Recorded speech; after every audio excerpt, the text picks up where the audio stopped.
Conexão Poder. Oferecimento Tubarão Esportes. A força do esporte.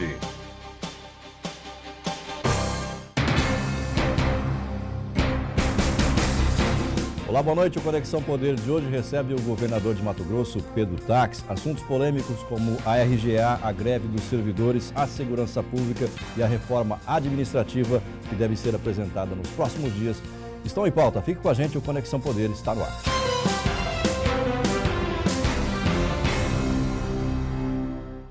Depois de um ano e meio de governo, Pedro Taques enfrenta sua primeira crise por conta da greve dos servidores e os embates pela reposição salarial. O impasse está perto de acabar e o governo agora corre contra o tempo para colocar a reforma administrativa em curso, melhorar a arrecadação do Estado e enxugar a máquina. Como ficam as finanças após a aprovação da RGA? O impasse com os servidores, a eleição da mesa na Assembleia Legislativa e as eleições municipais. Esses e outros assuntos polêmicos agora no Conexão Poder com o governador Pedro Taques. Muito bem, participam desta entrevista a jornalista Laís Souza, o jornalista Alexandre Apá e também pela primeira vez aqui a jornalista Carla Rocha. Governador, boa noite, obrigado pela sua presença mais uma vez aqui no Conexão Poder. Um ano e meio já de gestão sua, foram enfrentando já a primeira crise, talvez não já, mas talvez tenha sido uma crise até demorada pela conjuntura que o país atravessa, sim, mas o senhor está enfrentando já a sua primeira crise. Que balanço o senhor faz desses 18 meses de gestão? Boa noite, André. Boa noite, Laís. Falei certo? Laís. Dessa vez falou, governador. Laís, dessa vez falei certo. Carla Rocha, Alexandre Apá, é um prazer estar aqui. Quero cumprimentar seu qualificado telespectador, dizer Obrigado. Que, mais uma vez, é uma honra estar neste importante programa. Obrigado. É um ano e meio de mandato. Uma primeira premissa que eu trago é que o governador não foi eleito para um ano e meio, foi eleito para 4 anos e nós temos a convicção, a certeza de que ao final destes 4 anos nós entregaremos o Estado de Mato Grosso em melhores condições do que o encontramos. Muito bem, em um ano e meio fizemos muito, mas é lógico que sempre fica o gosto, a vontade, o desejo de querer fazer mais, de que seria possível ter feito mais em um ano e meio. Tenho certeza que durante esse tempo aqui do programa nós poderemos percorrer todas as áreas do Estado para que nós possamos ver e comparar o que fizemos até este instante. Mas administrar hoje é decidir e toda decisão ela é polêmica, ela tem desgastes. Alguém que quer ser chefe do Poder Executivo do seu município, do seu estado, do Brasil, que ficar com medo, com preocupação, com receio, com desgaste, é melhor ele não ser eleito, né? Esse é um ponto que também nós poderíamos discutir. E decisões fáceis, sempre você fala sim. Agora, as decisões difíceis, você tem que falar não. Porque eu fui eleito com o compromisso de fazer o que precisa ser feito. Eu penso, André e amigos, e telespectador, cidadão mato-grossense, não nas próximas eleições. Eu penso nas próximas gerações de mato-grossenses. Se eu pensasse nas próximas eleições, eu tomaria decisões irresponsáveis, como foram praticadas no passado. Falando em irresponsáveis, governador, o reeducando do sistema prisional, o Silval Barbosa, o ex-governador, deu declarações na semana passada comparando a gestão, para mim, desastrosa dele, à sua. Ele disse que a gestão dele foi muito mais eficiente do que a sua vem sendo. Como é que o senhor recebeu esse tipo de crítica? Eu recebo como uma crítica absolutamente democrática. No Brasil, até preso pode criticar quem quer que seja. E um dos pontos que eu aprendi no primeiro dia que eu entrei no Ministério Público Federal é não bater boca com o presidiário. Tá certo. Pessoal, está aberta a mesa. Governador, seguindo essa linha da pergunta que o André fez, existem algumas críticas com relação à questão de concurso público, RGA, o governo iniciou, fez um grande concurso público da segurança pública. O senhor acredita que isso, porque tem uma crítica do próprio Fórum Sindical, que a nomeação de novos servidores poderia ter prejudicado no pagamento do RGA dos servidores públicos. Como que o senhor analisa isso? Esse ponto merece ser discutido, muito obrigado por essa pergunta. Mato Grosso tem hoje quase 100 mil colaboradores, quase 100 mil servidores públicos. A esmagadora maioria, pessoas sérias, decentes, que querem contribuir com o desenvolvimento do nosso Estado, a pessoas que merecem o nosso respeito. Aliás, estão lutando pelo seu direito, e lutar pelo direito é um princípio fundamental. Muito bem. Desses 100 mil colaboradores, quase 100 mil, 39 mil são servidores da educação. Dos 39 mil servidores da educação, 22 mil são professores. Desses 22 mil professores, 60% são professores contratados. É um número absurdo de professores contratados. É o maior número de professores contratados do Brasil, percentualmente falando. Precisamos de professores contratados para uma escola que fique longe, uma unidade escolar em um assentamento, em um quilombo, em uma reserva indígena, em um município distante que não tem professores suficientes. Muito bem, aí precisamos de professores contratados, mas não neste número. Dos a 100 mil servidores que eu fiz referência, 39 mil são servidores da educação, 15 mil são servidores da segurança pública. Durante estes 1 ano e 6 meses, que para minha alegria, honra, eu sou governador do estado que eu nasci, do estado que eu amo, é um motivo de alegria, de muita alegria isso, e para mim de satisfação, nós chamamos 3.550 servidores para a área de segurança. 3.550. Se você me permite, André, 1.950 policiais militares, 1.077 a policiais civis, sendo escrivães e investigadores, 450 soldados para o Corpo de Bombeiro. Muito bem. O Distrito Federal, ele tem 2.800.000 habitantes, 15 mil policiais militares. E o Distrito Federal é muito pequeno, nós conhecemos o Distrito Federal. Mato Grosso hoje tem 8.027 policiais militares. É um número muito pequeno. Nos anos de 2014... Uma população de 3 milhões e 200. Aqui 3 milhões quase e 300. E as extensões também, né, territoriais. Muito bem. Imagine o seguinte, nos anos de 2014, 2013, 2012, 2011 e 2010, as administrações passadas chamaram apenas 75 soldados para o Corpo de Bombeiro. 75. Nós, em 1 ano e 6 meses, 450 soldados para o Corpo de Bombeiro. Isso é significativo. É uma opção que nós fizemos, e esta opção que nós fizemos foi pensada, porque Mato Grosso precisa, sim, de mais segurança nas ruas. Se você me perguntar, isso está boa, a segurança no nosso estado está no momento melhor da sua história? Não, não está. Nós temos uma crise econômica, e esta crise econômica nacional, que segundo o próprio ministro da Fazenda, é a maior da história do Brasil, né? Esta crise ela faz com que nós tenhamos o fenômeno da migração territorial, migração de crimes contra as pessoas para o patrimônio. Aumenta roubo, furto, estelionato. Nós falaremos um pouco disso aí para frente. Mas vamos voltar à pergunta que a senhora fez referência. 3.550 novos policiais.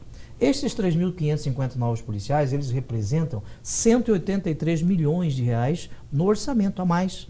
Eu fiz isso consciente. A nossa administração fez isso consciente. Aliás, o Tribunal de Contas, quando julgou as nossas contas de 2015 e aprovou as nossas contas, com ressalvas, sim, e eu quero agradecer as ressalvas do Tribunal de Contas, que nós estamos buscando melhorar isso, né?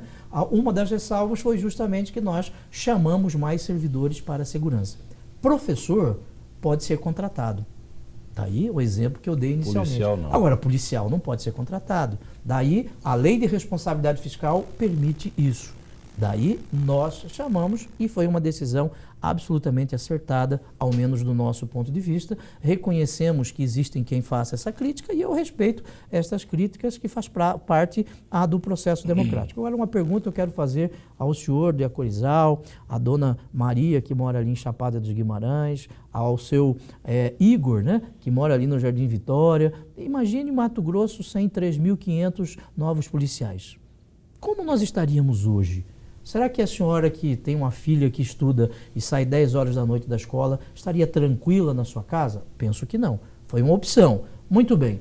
Eu fui recentemente na posse de 450 novos investigadores. Nesta posse eu disse o seguinte: só foi possível o chamamento destes novos investigadores porque nós não pagamos o RGA. Se tivéssemos efetuado o pagamento do RGA, nós não teríamos condições de ter mais investigadores nas ruas, além da possibilidade de atrasarmos salários. Muito bem, ainda neste ponto, se vocês me permitem, André. Mato Grosso hoje tem 6 mil servidores comissionados. 6 mil.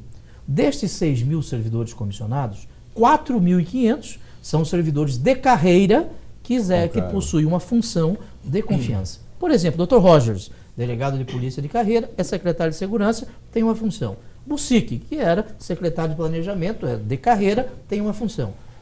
6 mil, 4.500 são de carreira. 1.500 são exclusivamente comissionados. Jean Campos, secretário de comunicação. Ana Rosa, secretária adjunta. Se nós... São comissionados. Exclusivamente. Lembrando que o de carreira não recebe o valor integral do subsídio, ele recebe percentual. 30%. Exato, exatamente. Muito bem. 1.500 servidores exclusivamente comissionados. É o menor número dos últimos anos. Aliás, na reforma administrativa, e vamos falar sobre isso, apresentaremos no projeto um limitador para servidores exclusivamente comissionados, né, mais ou menos neste patamar que nós estamos hoje. Se nós mandarmos embora todos os servidores exclusivamente comissionados, Ana Rosa, Jean, e administrarmos o Estado só com servidores de carreira, nós economizaremos 5 milhões por mês, 60 milhões por ano. Nós temos essas contas feitas, mas precisamos de servidores comissionados, sim. Portanto, foi uma opção que nós fizemos. O comissionado não entra em greve também, né, O comissionado não entra em greve, mas a greve, André, é um direito do cidadão, né? O Supremo Tribunal Federal, no mandado de injunção 712, reconheceu que o servidor público pode fazer greve e até que exista a legislação do serviço público, aplica-se a lei da iniciativa privada. Eu fui relator, né, do projeto de lei de direito de greve do servidor público. Precisa fazer greve. Agora, só me permite o seguinte: fazer greve, é possível fazer greve.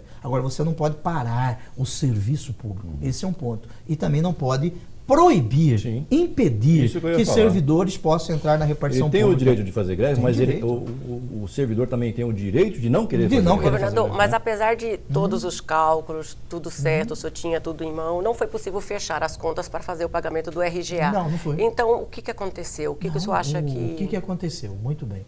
Em 2015, a receita do Estado cresceu 6%. A receita do Estado. Sim. Mas a despesa com pessoal cresceu 15%. Né? Imagine, 15 e 6. 6 para 15, nós temos 9% Por que houve de essa disparidade? Por que houve essa disparidade? Em razão de leis de carreiras aprovadas em 2013 e 2014 sem a mínima responsabilidade fiscal. Deixaram uma bomba relógio. Aliás, com irresponsabilidade. Mas quando o senhor assumiu, não podia ser feito nada, não tinha como prever por causa da crise? O que é que aconteceu? Imagine o seguinte: quando eu assumi o governo do Estado, eu conhecia os problemas do Estado. Aliás, como candidato, eu tive que estudar mais ainda os problemas do Estado. Agora eu quero perguntar ao cidadão que está me ouvindo, a vocês. Há um ano atrás, você diria que o Michel Temer seria presidente da República? Não. Que o senador Maggi seria ministro da Agricultura? Não. Eu não tenho quiromancia, adivinhação. Eu não sou Walter... Na época, o senhor achou que ia conseguir? Não, me permita. Eu não sou Walter Mercado, professor King, né? Mãe Diná, para adivinhar o futuro. Então, o planejamento de um Estado, ele tem que ser um planejamento de 6 meses, de 1 ano. No entanto, com a crise, você trabalha com fluxo de caixa. E esse fluxo de caixa, ele vai mudando. Por quê? A União Federal, ela diminuiu os repasses para o Estado de Mato Grosso e muito. Repasses de convênio e do FPE. Nós tínhamos esta projeção. Agora, as leis de carreira, me permita, que foram aprovadas, são absurdas. Leis de carreira que descumprem a lei de responsabilidade fiscal. Por exemplo, a lei de responsabilidade fiscal determina a necessidade de uma Câmara Fiscal fazer o levantamento do impacto orçamentário financeiro daquele concurso, daquele aumento, daquela categoria. Isso não foi feito no passado. Eu vejo alguns debates, né, inclusive de pessoas que exerceram a gestão pública na administração passada, digno, risível, né? Não aprovaram desobedecendo a lei. Algumas leis foram aprovadas em um dia, né? O que mostra... Mas você acha que foi uma coisa meio proposital para deixar... Ou na época não fizeram os cálculos certos? Eu confesso, Carla, que eu não tenho elementos para dizer que é proposital. Então eu não quero fazer... Foram leis, a meu ver, bombas relógio, né, que deixaram para o senhor. Não houve aí uma falha da sua equipe de transição quando que passou as informações para o senhor, em detectar isso, falar, olha, isso aqui vai explodir lá em 2016? Não. Vamos já matar no ninho esse negócio aqui? Não, nós sabíamos das leis de carreira, por óbvio. Agora, até foi um compromisso de campanha, né, governador? Eu me recordo disso com relação às leis, né? Você tem razão, Laís. Imagine, servidores da educação. Ano passado, os servidores da educação tiveram 7% de aumento, em razão dessas leis da categoria, mais 6,22, dividido em duas, do RGA. E, aliás, ano passado, 25 estados não pagaram o RGA, nós pagamos aqui. Este ano, os servidores da educação tiveram mais 7%. Imagine, 6%, 6,22%, mais 7%, chega a mais de 20%. Em 2 anos, é um número elevado para o Estado, mas nós mantivemos o compromisso. Hoje, os professores do nosso Estado, eles recebem o terceiro, quase o segundo, melhor salário do Brasil. Isso tem que ser dito e nós estamos mantendo estes aumentos. Mas é um impacto menor, né, governador? Porque se a gente pegar outras carreiras, né, que tiveram, eu analisei um pouco os dados da equipe econômica do senhor, tiveram aumentos justamente por essas leis de carreiras de 100%, de 200%, sim, né? E você pega alguns cargos que ganham R$29 mil. É um impacto grande comparado a um professor. Concordo com você. Me permita só trabalhar um pouquinho a questão do professor. Os professores, eles recebem o terceiro, quase o segundo melhor salário do Brasil. O meu compromisso é terminar o mandato com os professores, os profissionais da educação, recebendo o melhor salário do Brasil.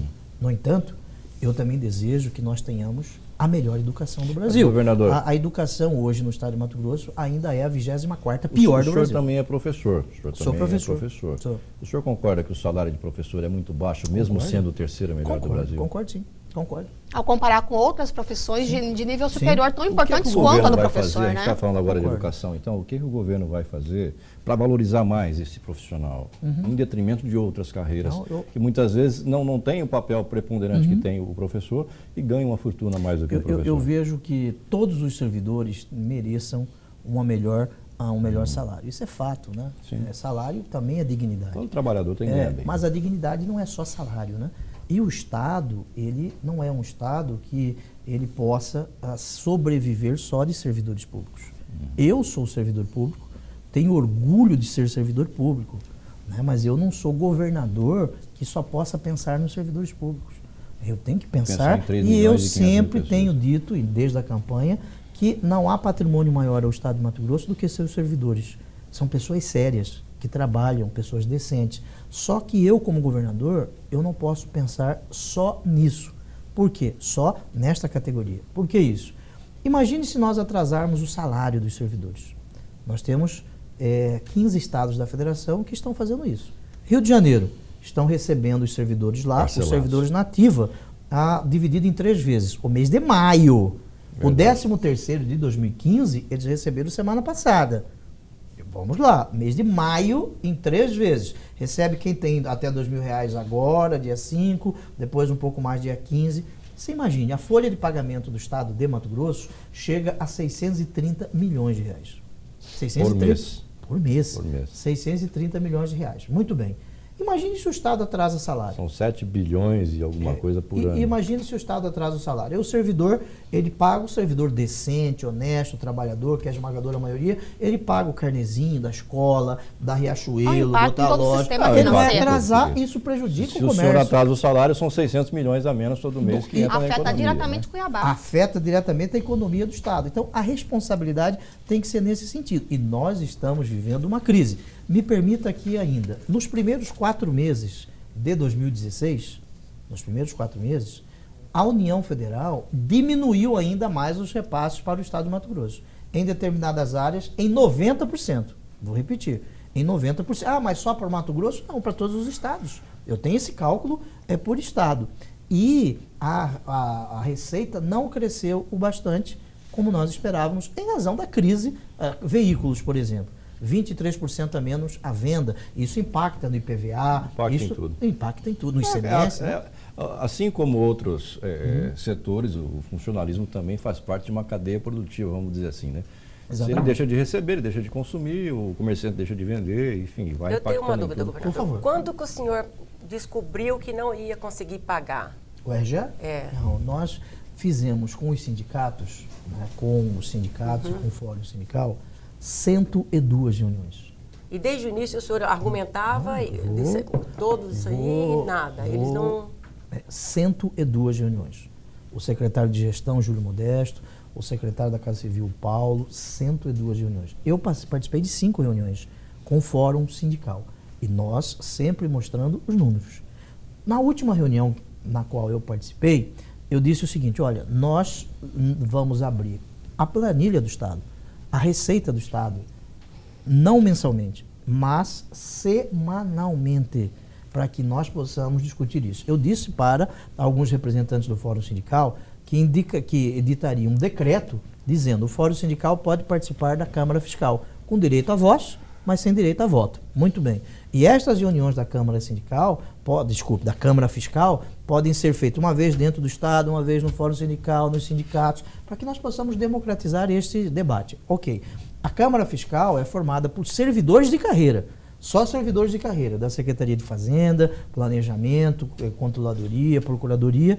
Alguns servidores que estão hoje na Câmara Fiscal, ano passado, ou melhor, 2014, eram representantes do Fórum Sindical. Eles disseram, nós temos notas técnicas, que não é possível pagar o RGA. Além do que, amigos, nós temos 2 decisões do Poder Judiciário dizendo que eu não poderia pagar o RGA. E nós temos uma consulta do Tribunal de Contas dizendo que eu não posso pagar o RGA se superar o limite de 49%. Existe uma súmula vinculante do Supremo, a súmula 42, que diz que eu não sou obrigado a pagar o RGA. Por que deu essa confusão na Assembleia na hora de aprovar? O senhor acha que faltou habilidade do governo de conversar? Na aprovação, a lei do RGA, agora a aprovação. Como o senhor acha que faltou habilidade política do governo para lidar com os deputados, com as lideranças? Alguma coisa? O senhor acha que foi um processo muito traumático, né? Ou foi uma questão política, Ou né? o senhor acha que é um momento político? Eu vejo o seguinte. Talvez alguém vá ser candidato agora. Uma greve política, governador. A greve, vamos falar da greve, aí eu chego na questão da Assembleia Legislativa.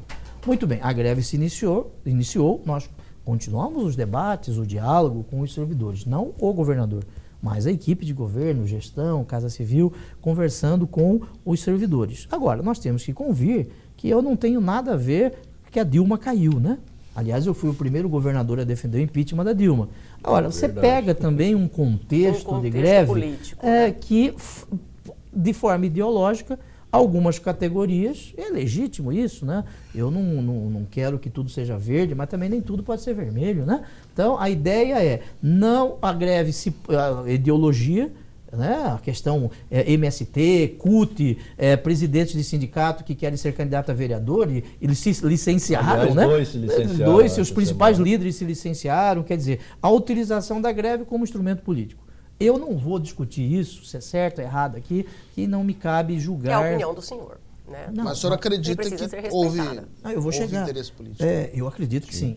Mas não me cabe fazer juízo de valor sobre isso. A minha opinião é essa. A opinião e é fato, né? E é fato. Muito bem. Encaminhamos o projeto à Assembleia Legislativa.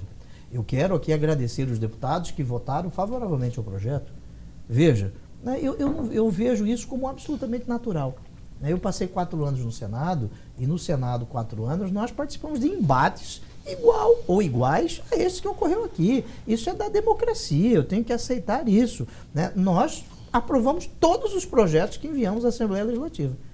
Todos, muitos deles, inclusive com voto da oposição. Então eu não vejo que falta esta interlocução. Agora, os deputados têm reclamado, sim, de alguns pontos, e eu concordei com alguns pontos que eles reclamaram. Fizemos várias reuniões com os deputados, precisamos da Assembleia Legislativa. Não há democracia sem parlamento, e não me cabe aqui, senhores, julgar deputado que votou da forma A ou B. Cabe ao governo fazer o convencimento para que eles votem da maneira que nós entendemos.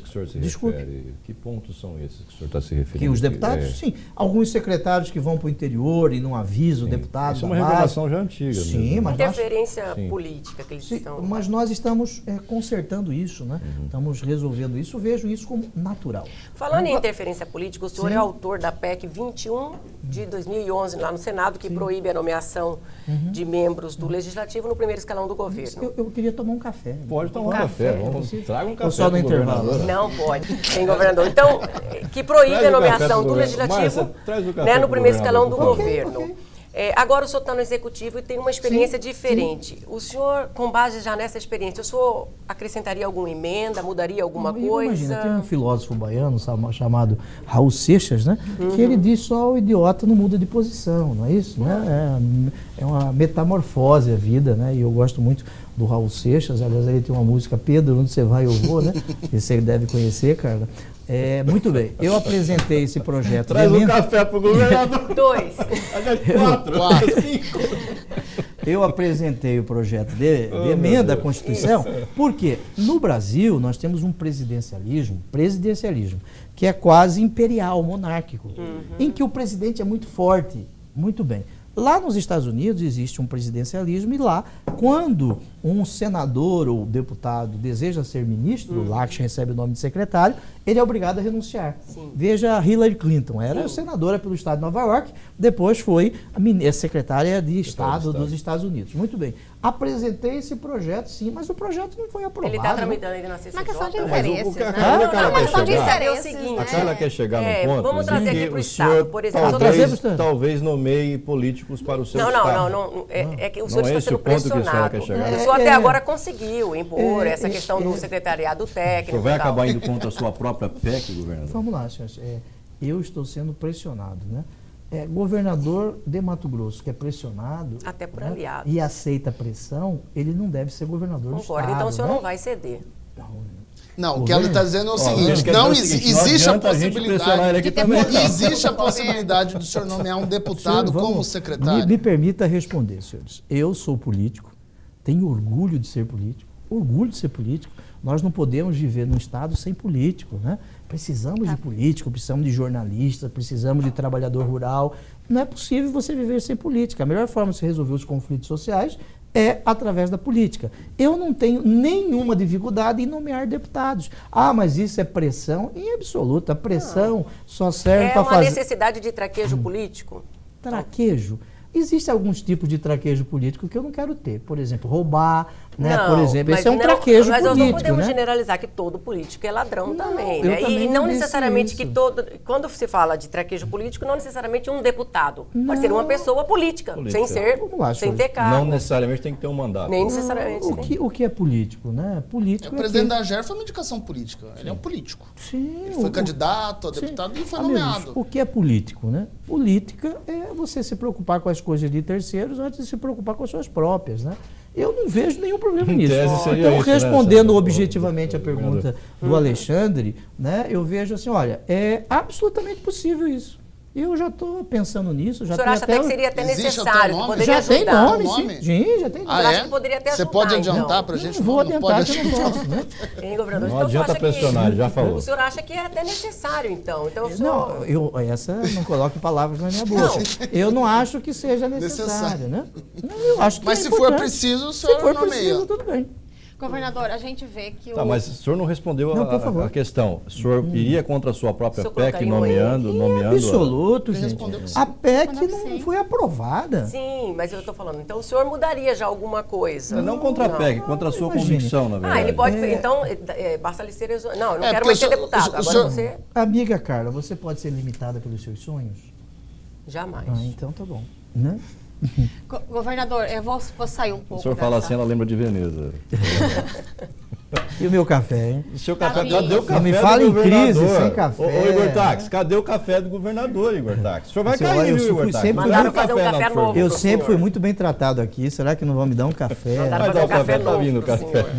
Governador, falando, a gente está aqui falando de Assembleia Legislativa, né? Teve aí uma questão com o líder do governo. O Wilson Santos fala que não tem problema nenhum, que todo mundo tem direito a criticar, a ponderar, até porque a opinião é do senhor, ele tem a própria opinião. Como que o senhor avalia a condução do seu líder dentro da Assembleia Legislativa? Até porque, se o senhor me permite, como o senhor já colocou aqui, o Executivo conseguiu grandes vitórias dentro da Assembleia. Se a gente parar para pensar...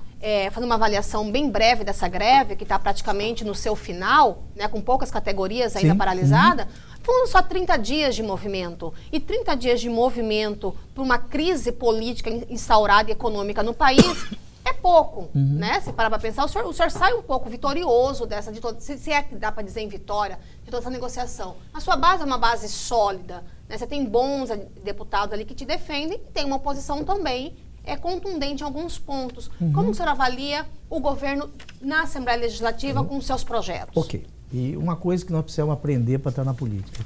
Você precisa ter 3 coisas. Paciência, paciência e paciência. Eu preciso ter paciência. Isso é da... E foi os 30 dias de paciência, não, isso é da democracia. Né? Eu não sou dono dos deputados estaduais. Eu tenho amigos, tenho companheiros lá na Assembleia Legislativa. A oposição é muito importante. A oposição tem que fazer críticas, tem que fiscalizar. Aliás, se nós tivéssemos oposição na administração passada, não teríamos esse roubo que foi a administração passada. Então, nós precisamos de oposição. A oposição nos ajuda. Faz bem, né, governador? Faz bem. Você faz reflexões a respeito do trabalho da oposição. Eu quero elogiar o trabalho do nosso líder, o Wilson Santos, que tem feito um trabalho digno, decente na Assembleia, dos deputados que nos apoiam na Assembleia Legislativa. Eu não vejo polêmica nisso, não vejo crise. Para mim isso é normal. Ele não te colocou numa saia justa ao Saia propor uma justa. RGA diferente da que o senhor propôs? E isso tudo foi conversado, né? Nós conversamos, nós dialogamos, né? E cada um tem sua opinião. O governador não é dono do líder. E, aliás, o líder, ele tem posições como deputado, independente da posição de sua liderança. Não seria líder, né, governador? Não seria líder, né? Governador, Fala, Prá. o senhor, com um pouco mais de um ano de governo, o senhor passou por antes desse problema da greve da RGA, o senhor passou por um problema na Secretaria de Educação, que foi a deflagração da Operação Rêmora. Sim, senhor.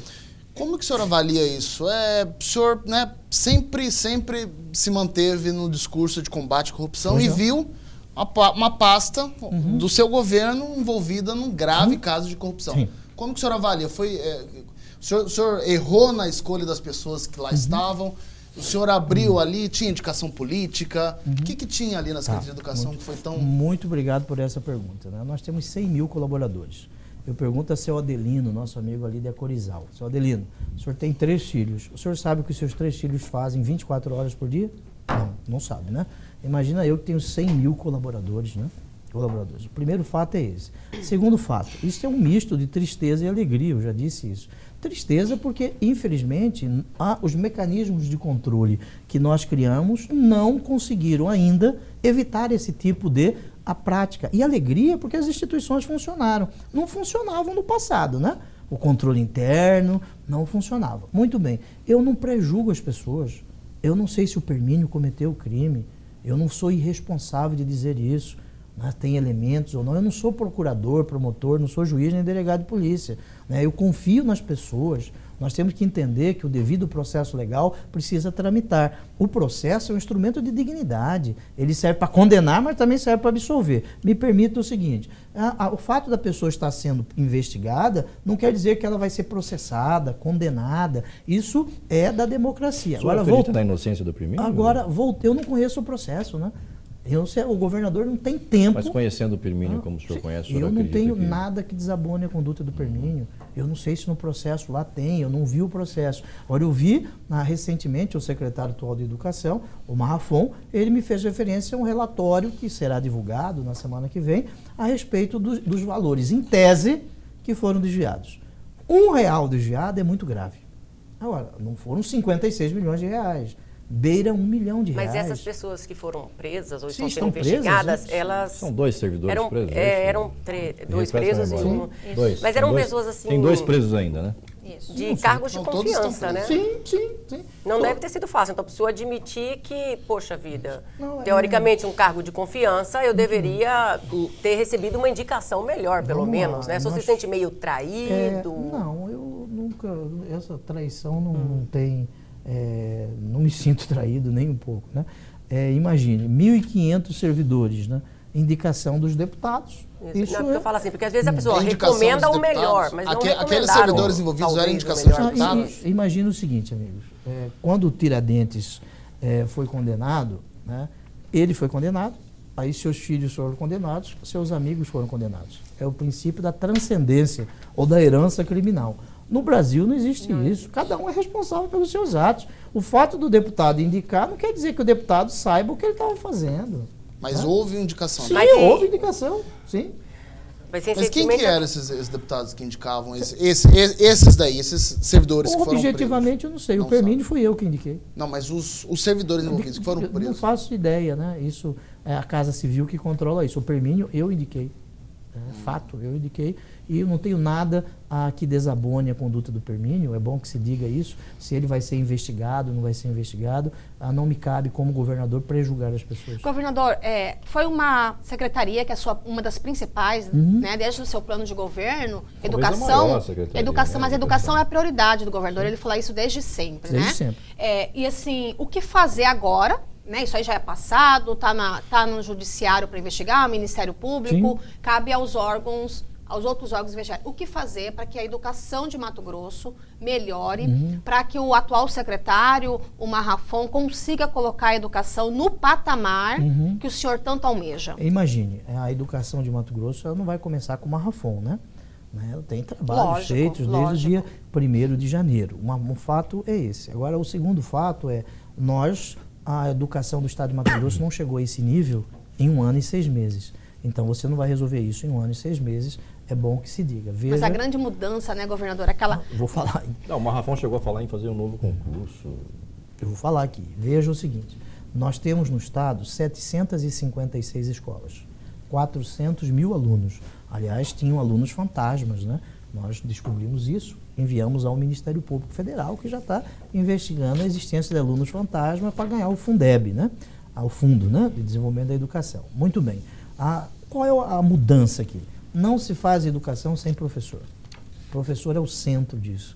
Nós precisamos, sim, de formação continuada dos professores, por isso os Cefapros terão uma nova função, isso é muito importante.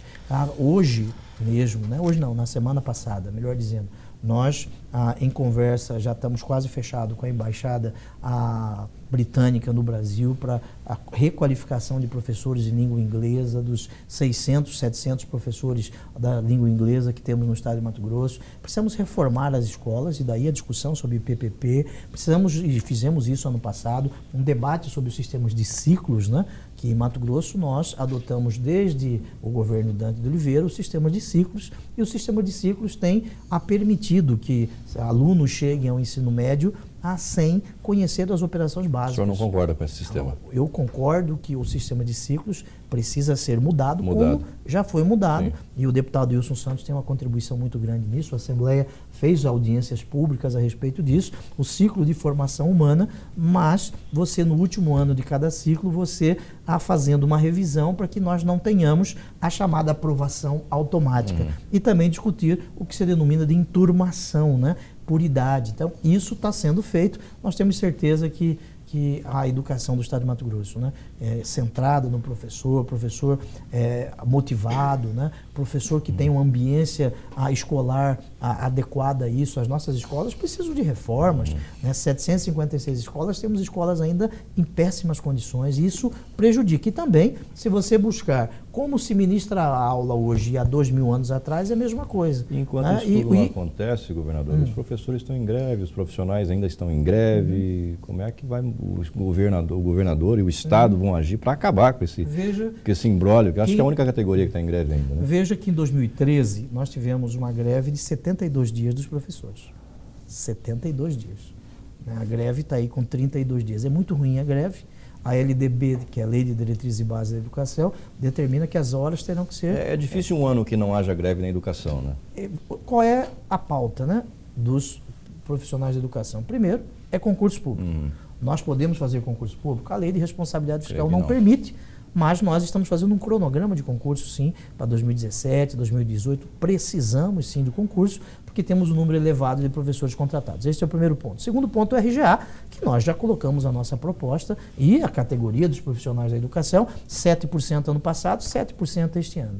Muito além do RGA do ano passado. E 3, a discussão sobre PPP, né, a parceria que nós precisamos construir escolas, e é bom se debater PPP, mas sem mentiras. Falar que PPP é privatização é mentir. Mentir para criança, mentir para adolescente. Falar que PPP vai se cobrar mensalidade é mentira, porque a Constituição veda, proíbe cobrança de mensalidade, e eu sou favorável à escola pública. Eu estudei na escola Lenine Povas, no Liceu Cuiabano, na escola técnica. O Marrafon estudou na escola Oscar Soares, lá em Juara. Só a escola pública também. Só a escola pública. Eu acredito na escola pública. Agora, nós precisamos sim debater a qualidade da escola pública. Isso, como governador, eu tenho o direito de fazer isso. Agora, e estamos governador, para a gente encerrar esse assunto, educação, RGA, estão felizes com esse Muito. assunto? Vamos lá.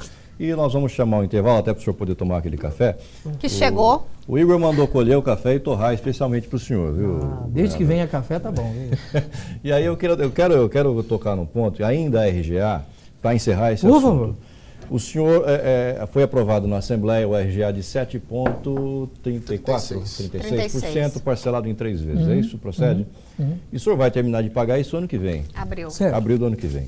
Só que em abril do ano que vem vai ter o RGA, a RGA deste ano já.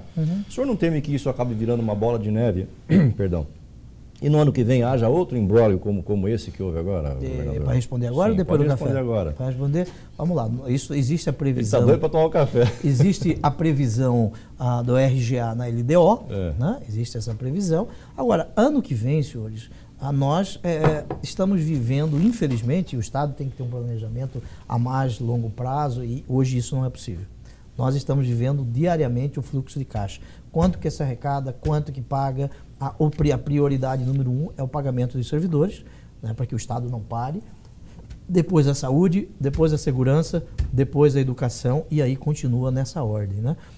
Nós estamos num momento difícil da arrecadação do Estado. Isto é fato e estamos pregando o Pacto por Mato Grosso. Poderíamos falar um pouco sobre isso aí para frente. Neste Pacto por Mato Grosso, nós temos algumas medidas que estão sendo tomadas e serão outras tomadas para que nós possamos chegar em 2017 com um menor patamar de dificuldades.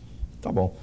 Bom, vamos tomar então aquele cafezinho que o Igor Tax mandou preparar especialmente para a gente. Daqui a pouquinho a gente volta com mais assuntos polêmicos. Tem reforma política, tem, o que mais? Taxação das commodities. Taxação das commodities, enfim, tem vários assuntos polêmicos. Um programa especial hoje com o governador Pedro Tax. Não saia daí, voltamos já.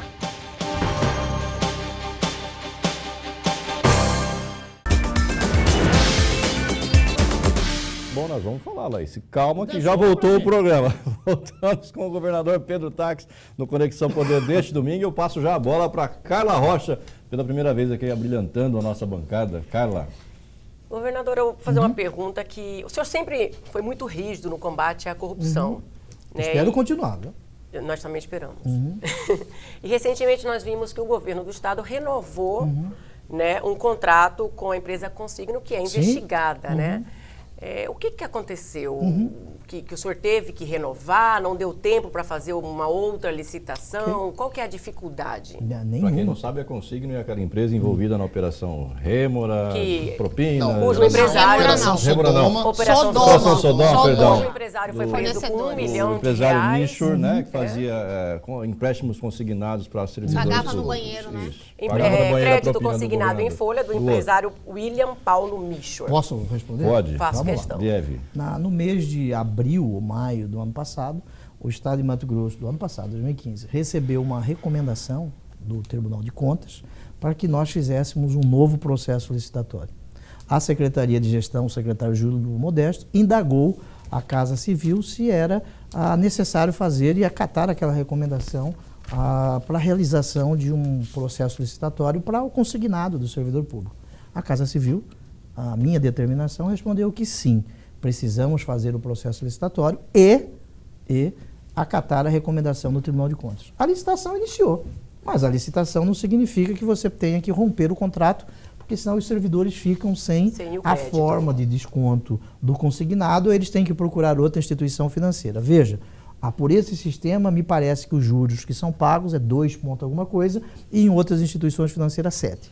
Continuou o contrato e a licitação foi instaurada. Esta empresa não foi vitoriosa na licitação, impetrou o mandado de segurança, isso já este ano, conseguiu uma liminar no mandado de segurança, dizendo que ela poderia participar. E esta liminar foi cassada no tribunal. Muito bem.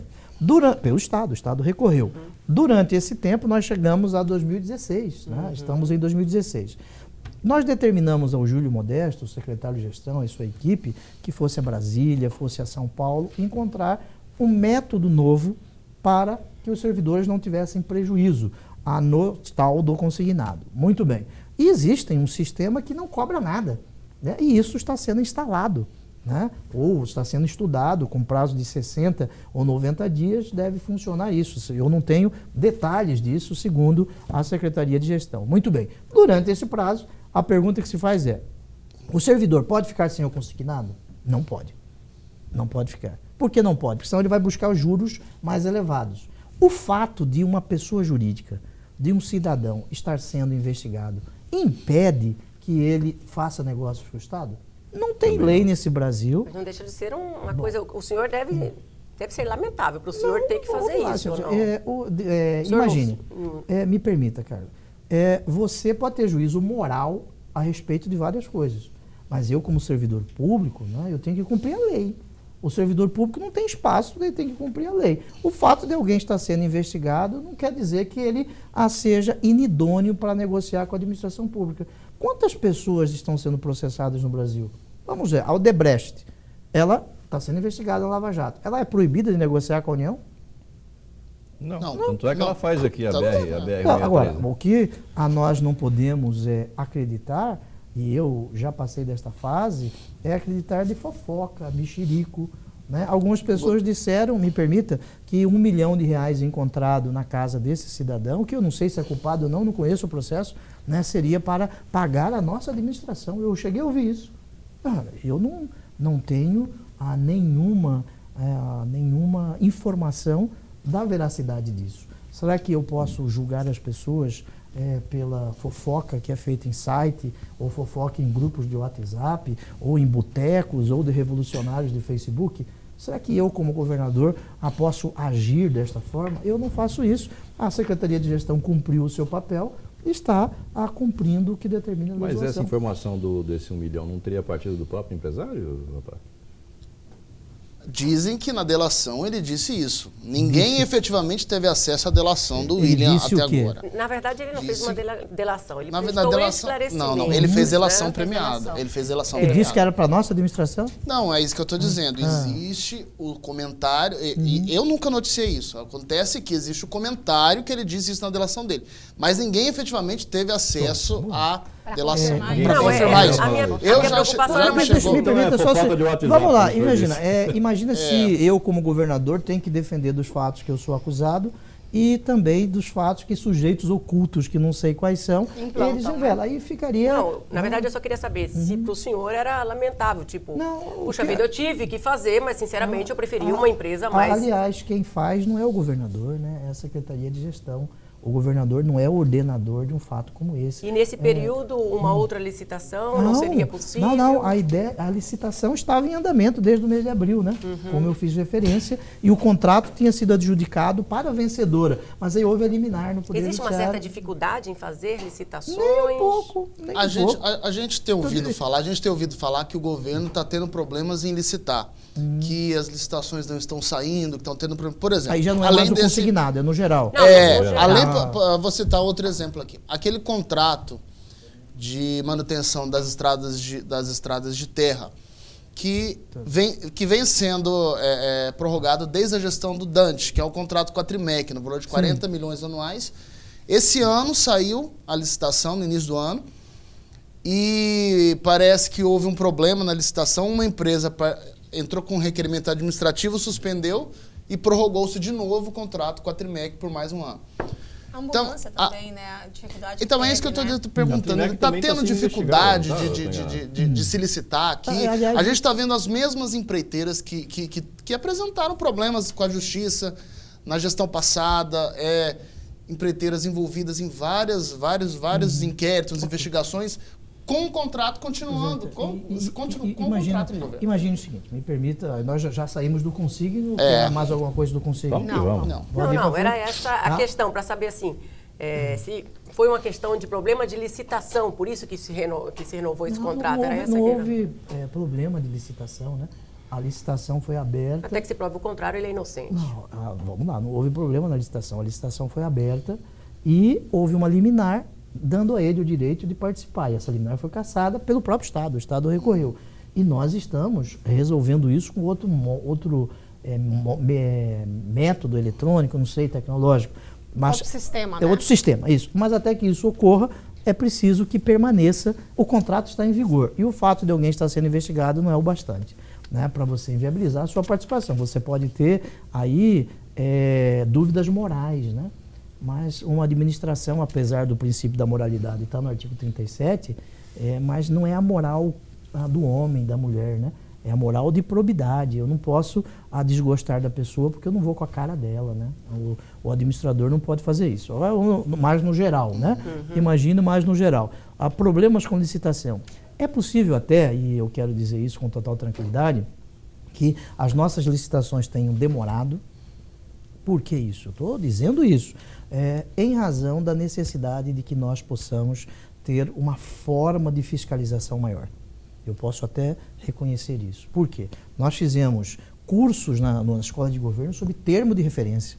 Antes de fazer a licitação, você tem que fazer o termo de referência, o TR, de processo licitatório, porque a gestão está de tal sorte, estava desorganizada, ainda está, que precisamos caminhar nisso. Agora, imagine o seguinte, será, aqui em Mato Grosso, quantas construtoras de Mato Grosso existem?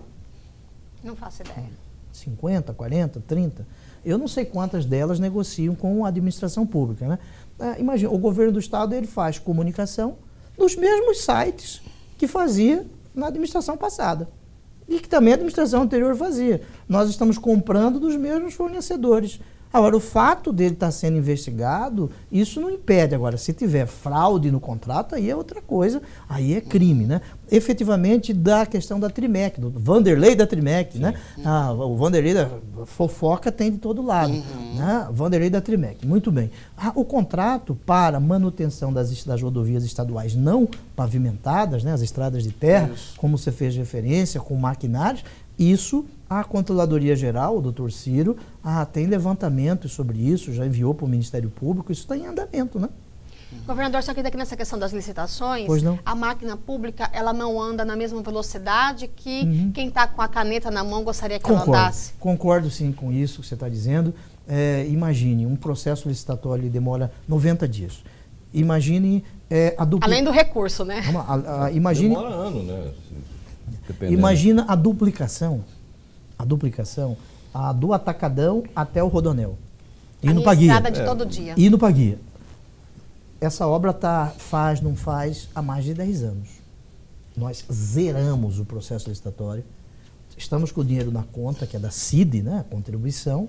Não pode pagar RGA com esse dinheiro, que é para estradas. Da CID. Temos a licença ambiental, tudo prontinho. Lançamos o edital na semana retrasada. Em agosto, a obra começa. O que eu quero dizer? Deve ser entregue em 2017, é isso? Até o final Talvez 18, né? ano que vem. Talvez 18. São 32 milhões, quase 5 quilômetros. Quantos quilômetros? 4,9 quilômetros, né? Vai até o 5. Brasil Beach, é isso? Não, para lá. Até o Rodonel, vai né? até o Rodonel. A ideia é até o Rodonel. Um pouco atrás do Brasil Beach. Muito bem. Quando você começa algo certo, é mais fácil do que consertar algo que tenha se iniciado de forma errada. Certo. Veja a questão das obras da Copa. Não precisamos falar sobre as obras da Copa. Vamos falar. Né? Isso, você conserta uma coisa, tem uma coisa errada. Veja a questão da arena, do VLT. O pepino, quando está torto, para você consertar é mais difícil. Então, nós temos esta dificuldade, sim, em muitos processos licitatórios. Veja a questão das pontes. Né? A arena, inclusive, está interditada, né? Sim, eu vou falar sobre isso. Veja a questão das pontes, né? O Marcelo Duarte, secretário de Infraestrutura, vem fazendo um trabalho belíssimo, né? Aliás, em 2013 e 2014, os 2 últimos anos da administração anterior, foram pavimentados 567 quilômetros. Em 2 anos, 567 quilômetros de estradas. Nós pavimentamos em um ano 559 quilômetros. Fizemos o que fizeram em 2, nós fizemos em 1, pela metade do preço. Então, isto é transformação. Isto é um fato importante. Veja que nós temos rodovias importantes no Pró-Estradas Vale do Rio Cuiabá. Nós estamos duplicando do Atacadão à Fundação Bradesco. Há quanto tempo se promete essa obra? 3 vezes foi lançada a obra. Na 4ª nós lançamos, estamos já com quase 40% pronto. Começaram 35%. ela pelo fim na gestão passada, né? Sim. Devia ter começado por aqui, né? Que é mais difícil porque é uma área urbana, né? Começaram pelo final. Veja a duplicação para Santo Antônio de Vergé, 23 quilômetros, retomamos. Veja a pavimentação, a reconstrução da estrada que vai para Chapada, da Trevo de Manso até o Mutuca. Veja a Água Fria. 46 quilômetros, já está em andamento. Eu lancei no dia do meu aniversário, 15 de março, e até o final do ano já tem uma parte pronta. Se você for agora, daqui uns 10 dias, inauguraremos a Nobres Bom Jardim. Nós temos 150 frentes de trabalho em andamento. Nós fizemos em um ano o que foi feito em 2 anos. E diferente, economizamos 41 milhões de reais em pontes. Isso já está no Ministério Público para investigar, na polícia. Fizeram ponte onde já tinha ponte onde não tinha rio, ponte onde tinha caberia bueiro celular. Economizamos 41 milhões de reais. Isso já está no Ministério Fizeram Público. alguma ponte que não fizeram? Só apagaram? Isso tem projetos, né? Fizeram uma ponte com iniciativa privada. 100% do bolso, né? Veja que uma estrada que já receberam não foi feita em Rondolândia, né? Isso saiu nos jornais recentemente, o Ministério Público está investigando. Quer dizer, aí você tem que consertar esse processo licitatório. A dificuldade é essa, né? Imagine a questão da Arena Pantanal. A Arena Pantanal foi um afogadilho para a Copa, né? A entregar a Arena Pantanal, mas o Estado ainda não recebeu a Arena Pantanal. A Arena Pantanal tem falhas gritantes. Gravíssimo. Eu poderia citar aqui o elevador. O elevador não cabe uma maca. O elevador. Como que alguém passa mal lá em cima, não tem como descer no elevador? Se você já conhece outra arena, por exemplo, a Arena de Brasília, os detalhes, o acabamento, a nossa é muito ruim. O Estado de Mato Grosso, a PGE, Procuradoria-Geral do Estado, determinação do governador, nós determinamos, o doutor Patrick e o Ministério Público ajuizaram a ação contra a Mendes Júnior. Eu quero 25 milhões, 28 milhões de reais que receberam a mais. Agora a Mendes Júnior está em recuperação judicial. Muito bem. Agora ela precisa entregar a obra. A desembargadora bloqueou os bens agora. Sim, mas não tinha dinheiro na conta. Não adianta bloquear o que não tem. Aliás, a Arena vale, Pantanal, a Arena Pantanal foi liberada parcialmente na sexta-feira para que nós tivéssemos o jogo de futebol americano. Nessa continuando nessa questão da obra. Um elefante branco que só deu prejuízo para os caras. Continuando na obra da Copa, o VLT. Não, me permita voltar na Arena. Tá. A Arena Pantanal, e nós temos que falar sobre cultura, né? É importante falar sobre cultura. O maestro Leandro vem fazendo um trabalho belíssimo na cultura. Né? O Vem para a Arena já se torna algo perene no Estado. Ano passado, Carla, Alexandre, Laísa e André, foram 350 mil pessoas. É muita gente. Eu estive no último, estava lotado. O Lenine, né? 20 mil pessoas, 350 mil pessoas. Nós estamos buscando alguns eventos para a Arena Pantanal. Agora concordo. Para poder usar a arena. Para poder usar. Só com futebol não se mantém. Veja ela é um elefante branco. Veja o futebol. Mas ela pode se manter com futebol, André, desde que... Eu acredito muito que o setor público ele tem que ser um setor de atividade fim. Saúde, educação. A Arena Pantanal, no meu ponto de vista, é uma coisa para se levar para a iniciativa privada, né? Porque vai trazer renda para o Estado, aí né? você O não senhor consegue pensa nisso, governador? Me permita o seguinte, duas arenas que passaram para a iniciativa privada. O Maracanã, e nós temos que convir que os times de futebol do Rio são melhores que de Mato Grosso, né? E de Pernambuco. As empresas devolveram para o Estado. O problema é achar quem tem. O Brasil está em crise. No Rio de Janeiro entregaram. Devolveu. Agora, a Arena, nós estamos buscando como equipamento cultural, e eu quero falar que também está tendo a transformação na cultura. Nós reformamos o Palácio da Instrução. Pela primeira vez, tivemos a Bienal de São Paulo aqui, pela primeira vez no Centro-Oeste. 9 mil alunos das escolas públicas do nosso estado visitaram o Palácio da Instrução. O Palácio da Instrução está abrindo aos domingos. Nunca isso ocorreu em Mato Grosso. Nunca. E a Arena também virou prática de esporte, lazer todos os dias. Nós tivemos prática, mas o que eu estou dizendo é que ela não é rentável. Ela não se sustenta. Mas eu não posso vender a Arena e colocar no carrinho e levar. O senhor herdou essa... Agora, me permita voltar na cultura. Inauguramos, né, a Galeria Lava Pés com a exposição de Dalva de Barros. Agora tem a exposição do Moacir Freitas, do Espíndola. Temos o projeto Circula Mato Grosso, que está levando peças de teatro para comunidades indígenas, comunidade quilombola, para o interior. Lançamos, pela primeira vez no estado, o Prêmio Mato Grossense de Audiovisual. 4 milhões e 500. Isto é transformação. Pela primeira vez, o Prêmio de Literatura. recebemos, né, lá no Palácio artistas, intelectuais, prêmio de literatura, já entregamos. Isso é transformação na cultura. Nós precisamos entender que a transformação não se faz só com estradas. Falando em transformação em estradas, por favor. governador. Aí vamos falar sobre a obra da Copa. Eu vou entrar nessa questão. Sai ou não sai? A grande transformação que o senhor vai fazer é terminar o VLT, a meu ver. A transformação física, a transformação que as pessoas vão poder olhar, a transformação palpável, né? É terminar esse bendito VLT. Dá para se ter alguma esperança ainda de se terminar esse VLT? Ou o senhor lá no seu íntimo, o senhor já... isso aí não... Não, é um outro vaso de samambaia que inventaram. Deixa eu mandar uma pergunta nessa pergunta, Sandra, se você me permite. A sua vontade é terminar o VLT? Porque a vontade é diferente do que se pode fazer, né? Posso responder? Pode. VLT. Eu, como senador da República, fui contra o VLT. Sim. Lembra disso? Lembro o senador disso. Maggi também. Sim, também. Por quê? O BRT eram 500 milhões de reais. O VLT, 1 bilhão 423 milhões. 1,5 bilhão. Foram para a Europa e trouxeram o VLT no bolso, né? Aí mudou a matriz de responsabilidade, matriz de mobilidade do BRT para VLT. Muito bem. Quando o governo anterior entendeu de fazer o VLT, eu disse, olha, é direito do governo, do governador escolher. É a função do executivo. Função do executivo. Agora eu quero fiscalizar como senador. Sim. Como senador, aliás, eu fui o único parlamentar que fez isso. Eu fiz vários discursos da tribuna do Senado, tá aí no YouTube, vários. Oficiei para a GECOPA, SECOPA, para o governo, para o CREA, para a Universidade Federal, o NIC, o Unirondon, fizemos uma comissão para fiscalizar.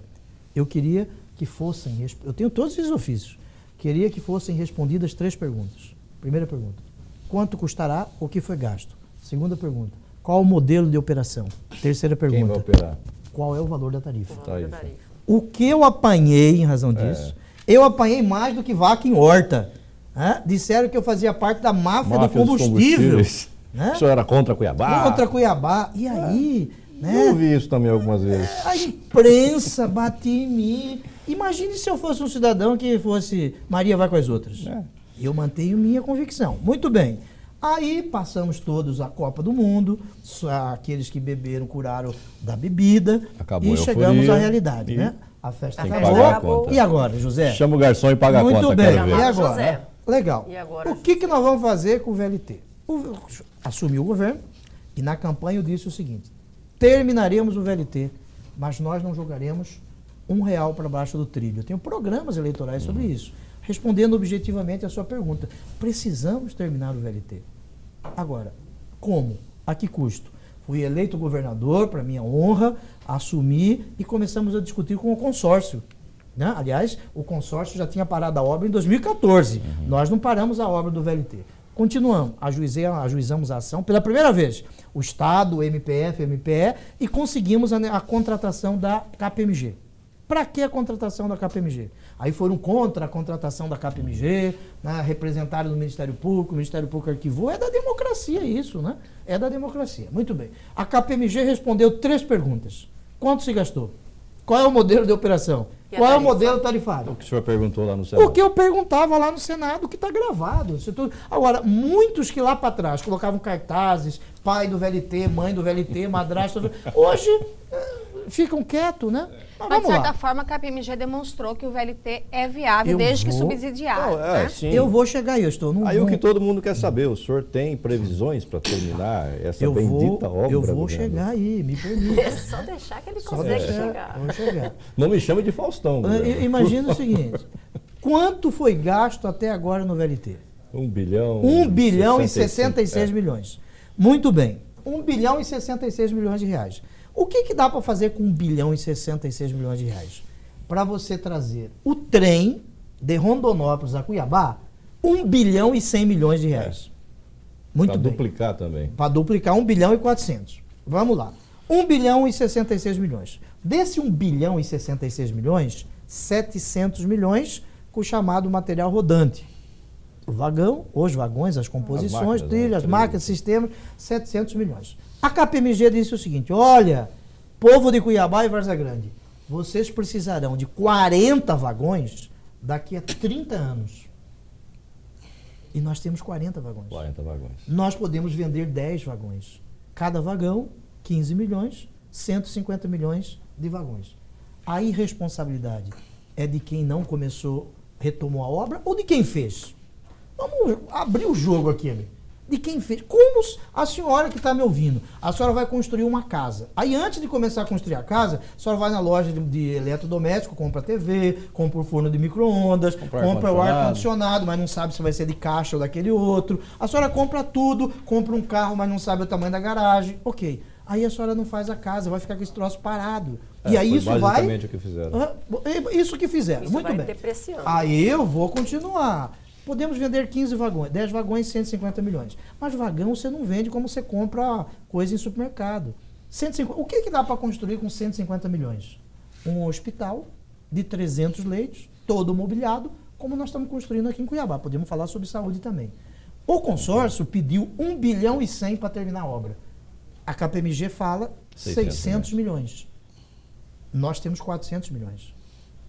De financiamento da Caixa. Se eu tivesse R$1, eu não investiria o dinheiro de Mato Grosso no VLT. O senhor acha que o consórcio, nesse 1 bilhão e 100 que ele está pedindo, ele quer recuperar o dinheiro que supostamente ele pagou em propina? Eu não sei, eu não tenho prova disso, portanto não vai ser... Nem eu, por isso que eu Então estou hoje perguntando. o senhor não consegue do VLT vender. foi a roubalheira. Então não foi para a escolha da troca do BRT para ele, foi a roubalheira. Olha, eu queria falou lá que a Copa ia deixar legado, só estava preocupado em meter a mão no seu dinheiro, não faz nada. Me permita o seguinte, senhores, uma pergunta aqui, eu vim aqui para responder, não para fazer pergunta.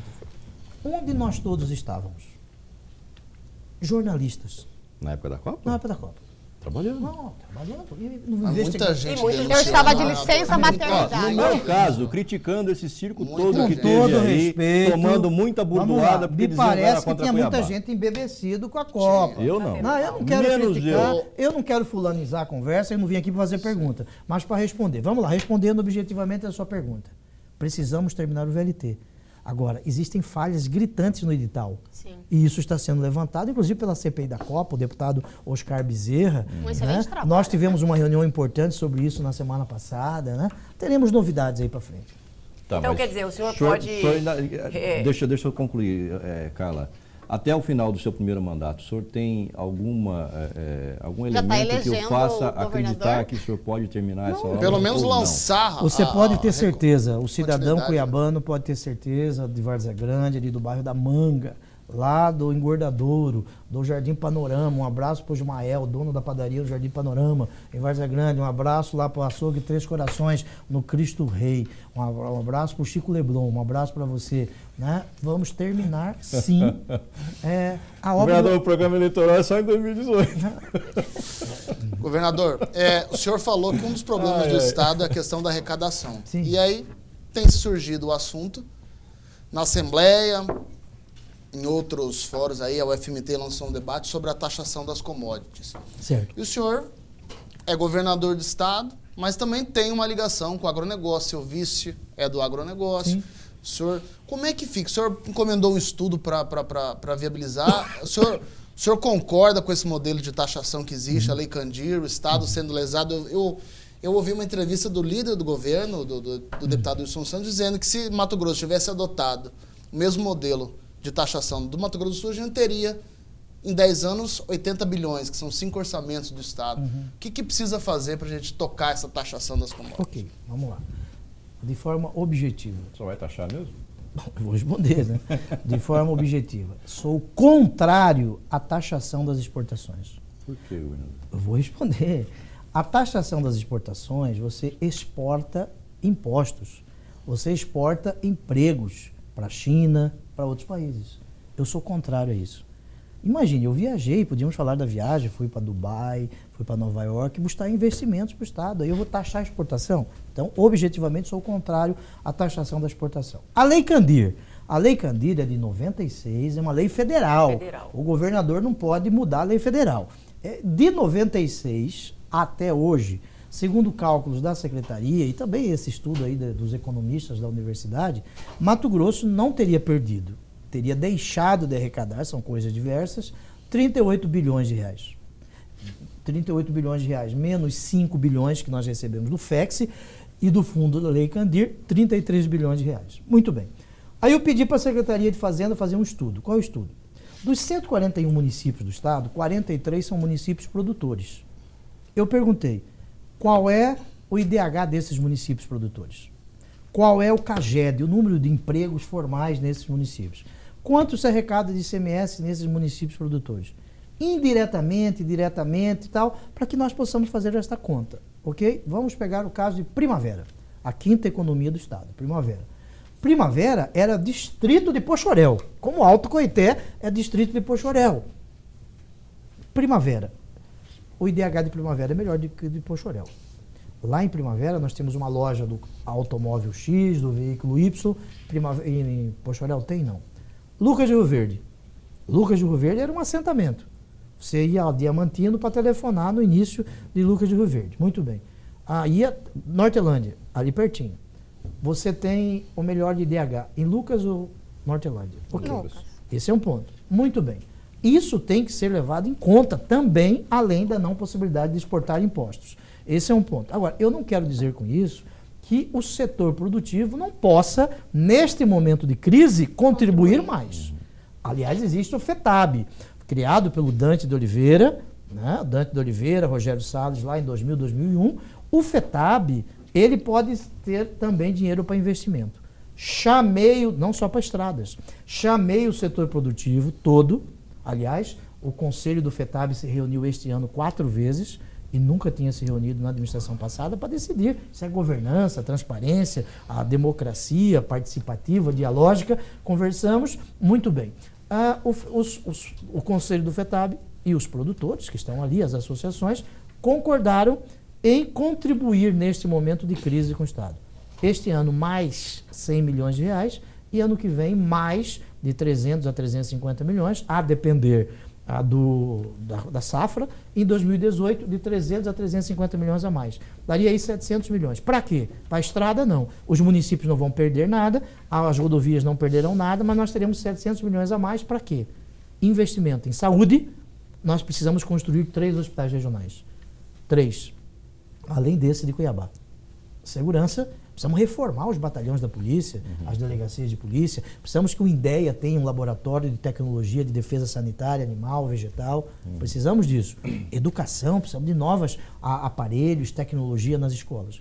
Este é um dos pontos do chamado Pacto por Mato Grosso. Na semana passada, eu fiz reuniões com todo o setor produtivo, com a indústria, com o comércio, com o setor de turismo, com atacadistas, com supermercadistas, com o dono de autoescola, com o Ministério Público, com o Tribunal de Justiça, neste Pacto por Mato Grosso. É isso que nós estamos construindo. Eles atenderam ao... Sim, atenderam. Imagine, me permita essa construção aqui. O dinheiro do Estado, o orçamento do Estado, beira a 18 bilhões de reais. A receita corrente líquida chega a quase 13 bilhões de reais. Esse dinheiro não é do Pedro Taques. Esse dinheiro não é do governador. Esse dinheiro é do cidadão que paga os impostos. Eu, como governador, circunstancialmente tenho a chave do cofre para usar esse dinheiro, porque eu fui eleito. Eu tive 58% dos votos. O cidadão eleitor disse, ele deve administrar os recursos do Estado. É a democracia assim. Né? A democracia é assim. Muito bem. Para onde vai esse dinheiro? Pagar servidores públicos. 50,46% nós estamos gastando da receita corrente líquida. Temos que diminuir, porque a receita cresceu, mas a receita com a despesa com o pessoal cresceu mais ainda. Eu disse isso aqui no início da nossa conversa. 2, duodécimo aos poderes. Chamei os presidentes dos poderes e disse a eles o seguinte: estamos vivendo um momento de crise, preciso apresentar a LDO com redução do duodécimo em 15%. Eles aceitaram? Lógico, não aceitaram, querem debater isso, mas o local apropriado é a Assembleia. Nós já apresentamos a LDO. Primeiro para pagar servidor público, depois para duodécimo dos poderes. Terceiro, para onde vai o dinheiro do Estado? Custeio da máquina. Ano passado, papel higiênico, gasolina, viagem, isso, custeio da máquina. Ano passado, nós diminuímos o custeio da máquina em relação a 2014, 2015 comparado com 2014, menos 25%. É a mesma coisa do senhor, pai de família, ganhar 100 e economizar 25% do que o senhor gastou no outro ano. Isso significou 300 milhões de reais. Veja, pagar de servidor, duodécimo, custeio da máquina, 4, pagar dívidas com a União. Nós pagamos ano passado 1 bilhão e 100 milhões. 1 bilhão e 100 milhões de reais. Mato Grosso deve 7 bilhões de reais. Nossa administração não contraiu nenhuma dívida. 7 bilhões de reais. Desses 7 bilhões, 40% obras da Copa do Mundo. 40%. Que serão pagas quando? 2016 e 2017. Portanto, fizeram lá, não terminaram e jogaram para nós pagarmos aqui. 40%. Esses 40% não estão sendo renegociados com a União. Mas nós estamos buscando os governadores das sedes da Copa, 12 estados, tem um novo tipo de financiamento desses 40% dos 7 bilhões. 23% foi dolarizado, sem um mecanismo de controle, RED, não foi redeado, não tem um seguro para variação cambial. Eu não fiz isso. Todo mês de março, setembro está chegando, nós temos que pagar 150 milhões em razão da variação do dólar. É um absurdo isso. Quem fez isso aí foi o Éder Moraes. E eu não fiz. Muito bem. Eu não fiz. 40%. Bem lembrado. Vamos lá. Foi ele. Eu lembro dessa história. 40% dívida da Copa. 23% dolarizado. 7% dívida fundada e faltam 30% que nós estamos negociando com a União. Tudo certo? Me permita ainda só, vou terminar a construção. Servidor público, 12º dos poderes, custeio, pagar a dívida e investimento. O Estado precisa fazer investimento. Sobra quanto para investimento? Eu vou falar. 1%. Construir novas escolas, estradas. Ano passado, sobraram 3%. 3%. De cada R$100 arrecadados, sobraram, ano passado, R$3 para investimento. O senhor da sua casa, o senhor recebe R$100. Aí sobram R$3 para você trocar a televisão, que é de tubo, para uma televisão nova, colocar o seu filho para estudar numa melhor escola, comprar um sofá que está rasgado. De cada 100, R$3 sobraram. Este ano, nos primeiros 4 meses, 0,48%. Menos de 1%. Menos de 1% para investimento. Menos de 0,5%. Porque a União Federal cortou os repasses. Mas é muito pouco, governador. É muito pouco. Aí nós temos que fazer o quê? Eu fui eleito para resolver problemas, não para ficar dando desculpas. E nós estamos buscando meios para resolver isso. Agora, a matemática ela não foge. Qual seria o ideal para sobrar para investimento? Senhores, o ideal para investimento, 30%, 20%, para que nós possamos mudar isso. Estamos a anos-luz disso, né? 10% já seria um bom, nesse 5% momento, né, lindo. governador? A China, 30%, 25%. Senhores, o nosso tempo está ainda assim, ó, voando. Mas deixa eu falar uma Saúde, pergunta. gente, quero falar de Temos saúde. muita coisa para falar, exatamente. Vamos falar de Vamos política. mudar Não, esse já me assunto. permita falar de falar de eleições saúde. municipais. Isso eu quer falar de saúde. pelo amor Deixa de ele falar de Deus. saúde. Falar de saúde. Vamos falar de saúde. Saúde. Porque é Olha um só. grande gargalo Saúde. no estado. Vamos lá, nós estamos em Cuiabá, essa cidade maravilhosa que chegará há 300 anos. Aliás, nós lançamos o edital, uma comissão para falar sobre os 300 anos de Cuiabá, preparar os festejos para os 300 anos de Cuiabá. Muito bem. Há 31 anos, não se construía um hospital público em Cuiabá. 31 anos. Eu sou governador há 1 ano e 6 meses. Como eu posso resolver o déficit de 31 anos em 1 ano e 6 meses? Não pode. Muito bem, o que fizemos? Um compromisso de campanha. Iniciamos a construção do Hospital Público de Cuiabá e Pronto-Socorro. 300 leitos. O Estado está dando 50 milhões, o município de Cuiabá 27. Uma pergunta que não quer calar. Por que não fizeram no passado? Nós estamos fazendo um sacrifício danado para que esses 50 milhões sejam aportados nesse hospital. Por que não fizeram no passado? Mas até a construção do hospital, 2 milhões por mês para o Hospital São Benedito. Porque o Hospital São Benedito atende 65% do interior. Diminuímos o tempo de espera das pessoas na fila da ortopedia. Vamos buscar a cardiologia, ok? Estamos ajudando a ala pediátrica do pronto-socorro. A obra nova também. A UPA lá do IPASE, porque hoje no Brasil nós temos 180 UPAs paradas, prontas. Porque a União, pela contratualização, a União tem que dar 50%, o Estado 25%, o município 25%. A União não tem o dinheiro dela. Nós estamos ajudando aqui a UPA do Pascoal Ramos, UPA Sul, né, na Regional Sul. Em Várzea Grande, 2 milhões de reais para o pronto-socorro. Eram 800 mil há 8 anos.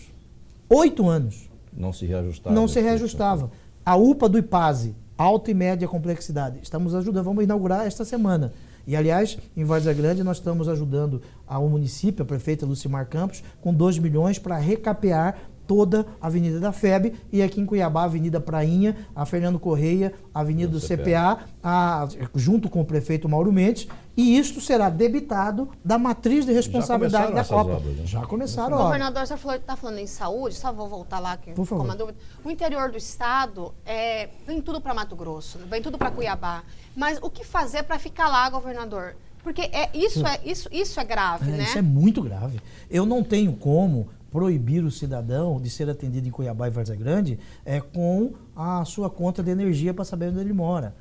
O cidadão tem o direito de ser atendido aqui. Cabe a mim como governador... Só de Juara, por semana, são 2 ônibus lotados. Cabe... E quem não é o paciente não vai gostar de ser atendido na sua cidade, tendo a sua esposa para ir visitar no hospital? Aliás, é um direito constitucional dele estar atendido perto do local em que ele mora. E também está nas leis 8.080 e 842, que ele tem que ser atendido lá. Nós temos 7 hospitais regionais no estado. Precisamos de mais 3 hospitais regionais. Aliás, a estes 3 hospitais, nós estamos buscando a construção dele com esse dinheiro que eu falei do setor produtivo. Região de Tangará está incluída nisso, governador? Tangará da Serra, Porto Alegre do Norte, quem sabe Pontes Lacerda, ainda não está definido, isso é definido tecnicamente, e a bancada de Mato Grosso, a bancada federal, eu quero agradecer o coordenador Fábio Garcia, me ligou, os deputados federais, os 8, os 3 senadores, que colocaram como emenda impositiva equipamentos para esses hospitais. Governador, nós precisamos mudar de assunto.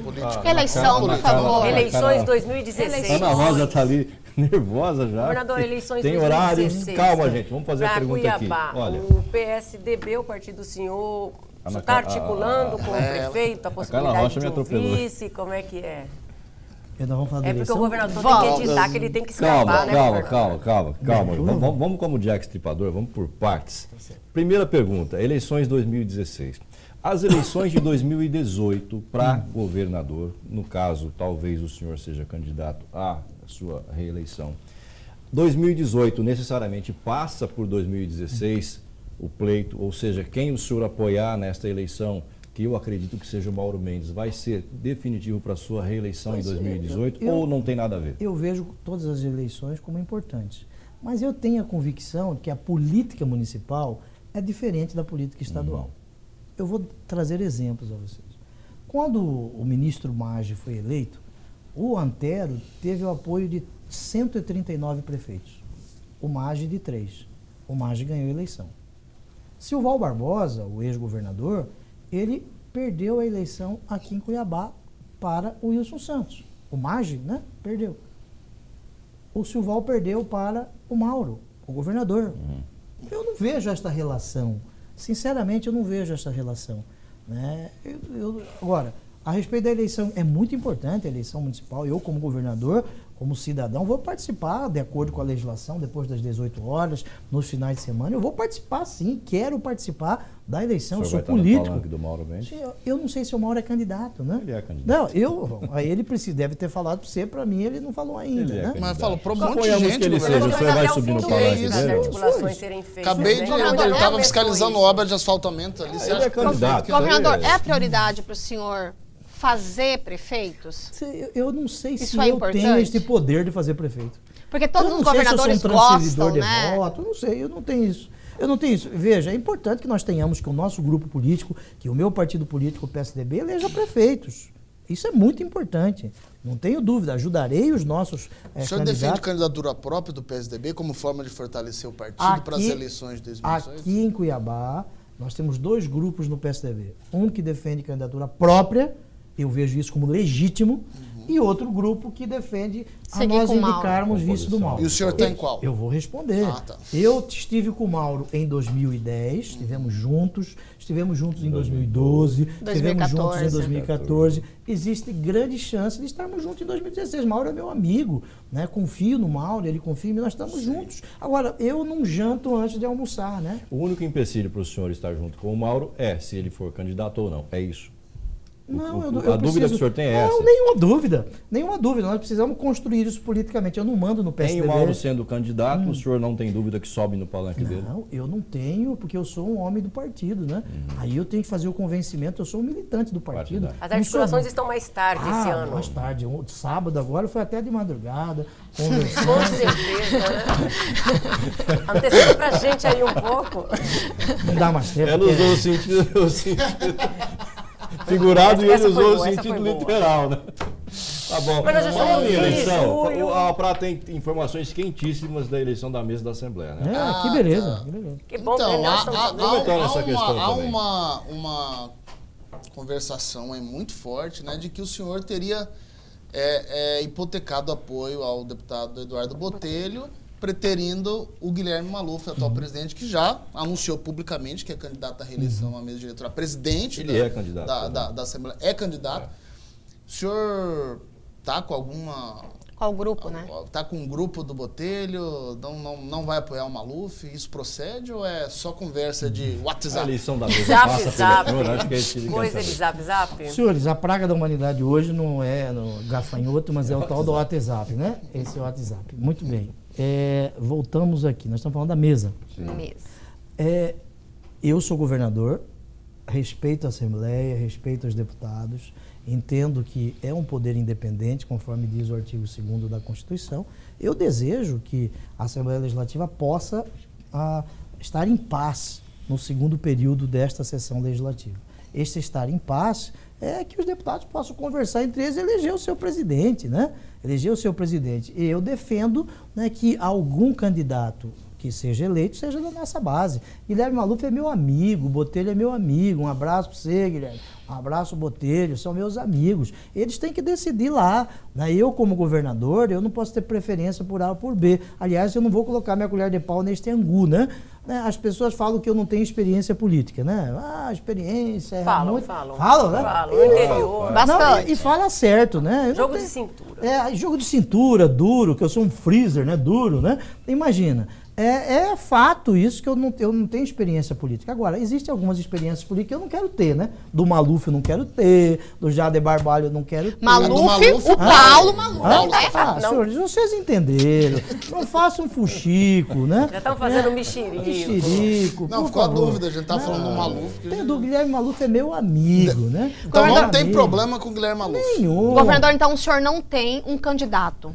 É isso? Não, o executivo não pode ter um candidato. Tem que ser da situação. Eu queria voltar à experiência política. O senhor concorda Eu também queria voltar nisso também queria voltar. Uma chapa de consenso lá na Tem que ter uma Assembleia? chapa de consenso, eu acho que sim. Eu ouvi essa história, o Prata também ouviu isso hoje, né, Prata? A gente ouve tanta coisa, né? Botelho, presidente... Governador, essa coisa de... Botelho, presidente... Emanuel Pinheiro também na mesa. Vice, Maluf, primeiro secretário. Já que ele queria voltar no traquejo. Senhores, concordaria com essa chapa. O Emanuel Pinheiro é meu amigo. É um mas ele deputado. fez oposição ferrenha. Mas ele não é meu inimigo, gente. Oposição, eu não sou ditador, eu quero que tenha oposição. Vamos voltar a falar do traquejo político? Traquejo político, tá bom. Gabinete... O nome é bonito. Gabinete de articulação política. Vai sair isso aí? Eu vou contar para vocês hoje, viu? Paulo Táxi. Exclusivo. Vai lá, governador. Vai. Vamos lá. Quem vai ser? Dizem que eu não tenho experiência política. Né? Muito legal isso, né? Eu fico bem emocionado até quando falo isso. Né? Imagine, eu era procurador da República. As pessoas diziam que eu não ia sair do Ministério Público. Aí eu saí. Aí as pessoas diziam assim, o Pedro Táxi nenhum partido vai querer. Aí 10 partidos me convidaram. Mas ele vai perder a convenção. Ganhei a convenção. Aí disseram, ele não vai conseguir formar uma composição partidária. Formei a composição.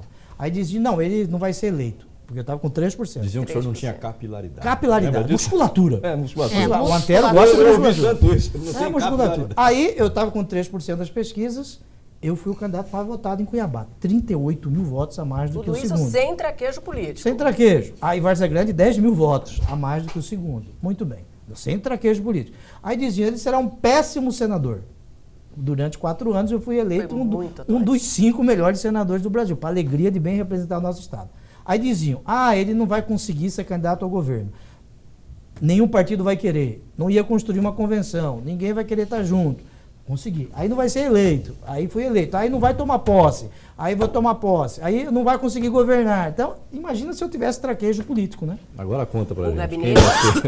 Quem vai ser o seu gabinete? Vai sair? Estou pensando seriamente em criar o gabinete de... Isso já está decidido, né? Já tem um nome? O gabinete de articulação política.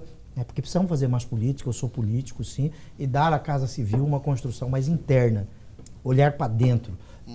Porque nós estamos atrasados em algumas coisas, e aqui foi falado sobre o processo licitatório, deve ser a oposição querendo, né? É a oposição. imagina, processos licitatórios, fazer o Estado andar, que está emperrado em algumas áreas, Intermate está com dificuldade, Detran, por exemplo, está com dificuldade. Muita. Desculpe, imagina o seguinte, o Detran em Mato Grosso, ele tem 850 servidores e tem um cadastro de reserva, um concurso mais 500. Mato Grosso tem 3.200.000 habitantes.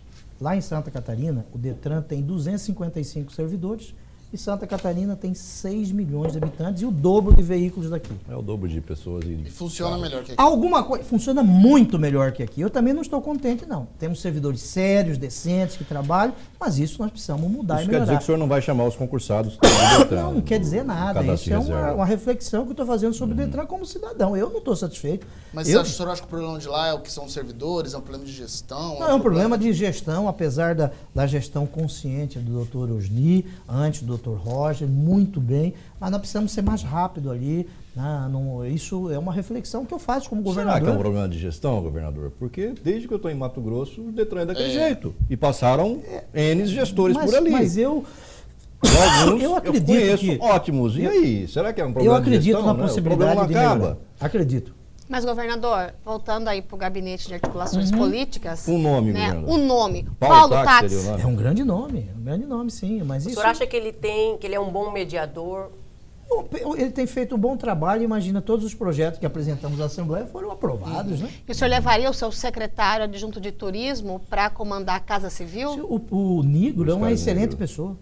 Nigro é meu amigo, como é que estão as articulações? E perde, né? A Secretaria de Turismo perde, governador, porque ele é muito... Né? Estamos articulando bastante. Então existe essa possibilidade. Esta possibilidade é real. De Paulo. Quando será anunciado, governador? O nome o senhor não pode. Acabou de falar. Isso vai ser decidido e já resolvido esta semana, pode ficar. Essa criação formativa vai ser por meio de decreto ou o senhor vai encaminhar a Assembleia? Eu só posso encaminhar... Tem um recesso agora, né? O recesso é dia 17, esta semana. Aí apresentaremos já a terceira reforma administrativa, né? Já agora do dia 1º de agosto. De agosto. O senhor não vai fazer por decreto, então, essa reforma? Não, eu posso, alguns pontos, ser por decreto, sim. Tá bom. Senhores, e aí? Alexandre, para mais alguma pergunta? Acho que não. É o que há, né? É o que há? O horário é o que há, né? Eu gostaria de perguntar muitas outras coisas, mas... O que você gostaria de perguntar? Infraestrutura do interior. Ok. Pode perguntar. Porque, olha, governador, o senhor lançou uma obra ali na MT que vai para a região de Tangará. Eu falo muito porque eu vou sempre a Tangará da Serra e passo. 246. Eu passo muito ali. 246, que vai de Jangada, Barra do Bugres e Tangará. Passo muito por essa região, sinto os buracos no carro, no amortecedor e tudo mais. Meu pai mora ali também, tem justamente. E ali, governador, o senhor lançou uma obra. Né? O asfalto, não sei o que aconteceu, o asfalto está cedendo, né? Parou, não tem mais nenhuma máquina na região. O que acontece que aquele trecho ali de Tangará, como fala o Caio, parece que foi benzido, né? Porque a coisa não vai para frente. É um trecho como que tá a situação? Executado pela Guache, investigada na Operação Ararat. Vamos lá. Vamos lá. Ali a MT 246, Jangada, ali entra à esquerda Barra do Bugres, Bauxi, Tangará da Serra. Eu irei lá na quinta, sexta-feira agora para ver essa obra, já está marcada, quinta ou sexta, e nós conseguimos a liberação do Prodestur também para fazer tudo de CBOQ aí. Você pode ficar tranquila que o auxílio do Nigro, o Marcelo, vai ser uma obra que vai ser lançado então essa... Não será na quinta agora, né? Mas a quinta eu vou fazer uma vistoria. A previsão, então, é que de Jangada até Tangará, toda aquela região ali... De Jangada, não, daquele trevo até... Barra do Bugres. Até Tangará da Serra. Tá bom? Cara Rocha, feliz? Contente? Chega? Nossa, quase... Respondido. Toma água, governador. Não é da CAB essa água, não. Pode tomar sossegado. Isso. Essa não é da CAB. Governador. Sim. Eu sei que o senhor é um Dom Bosquino. Né? Aliás, Dom Bosco teve um grande time. Nós em 79, né? O goleiro era Mão de Onça, aí era Vargas, Gonçalves, Pelego, Adilson, um grande time. Mas o senhor lembra disso, governador? O senhor era novo nessa época, né? Da nossa parceira. História, Cabral, né? Sempre leu muito, mas né, Cabral descobriu o Brasil em 1500 e ninguém estava lá, né? Esse aqui é um presente do programa para o senhor e da nossa parceira Tubarão Esportes. Foca aqui para nós, ó. Que beleza, hein? Olha lá. Aqui, ó. Olha, bom Dom Bosquino está aqui. Eu torço muito. O presente da Tubarão Esporte. Mas se o misto ganhar, eu não fico magoado. Se o Operário ganhar, eu fico... Né? O Serra que fala isso, né? Muito Serra obrigado. Palmeirense. Serra é palmeirense. Muito obrigado. E eu sei que o senhor já tem uma dessa aqui, mas eu vou entregar para o senhor. Vou pedir que o senhor leve essa caneca. Opa, muito obrigado. Para sua esposa, a primeira-dama, Samira. Tá bom. Tá bom? Muito obrigado. Eu sei que o senhor já tem uma, leve essa Dê mais para uma, ela. eu vou levar para minha mãe. Tem aí? Aqui, Tá aqui, pronto. Pode levar essa aqui. Tem mais um para levar para meu pai também? Não, mas aí... Ô Igor Tax, busca mais uma lá. Carla Rocha, essa caneca é sua, é 0 km também. O Alexandre Paz, essa caneca é sua, é 0 km e é sua também, viu, dona Laís Souza? Pode levar para casa. Quanto tempo que eu venho? Pela primeira vez eu ganho uma caneca do programa. Primeira vez? Faz a nossa então. Ô, produção, não pode, né? A Laís está sempre aqui. Obrigado, viu, Laís? Obrigado pelo convite. Valeu. Mais uma vez, obrigado, parceiro. Um abraço. Obrigado, Carla. Obrigado, governador. Obrigado, viu? Sucesso para o senhor. Um abraço. Boa sorte. Paciência, governador. Não vai embora, fique aí. Tem que ficar. Você não saia daí. Você fique e continue com a gente na programação da Rede TV. Voltamos no próximo domingo às 9h30 da noite. Uma entrevista também exclusiva com a juíza Selma Arruda, o Sérgio Moro de Mato Grosso. Boa semana, boa noite e até domingo. Tchau.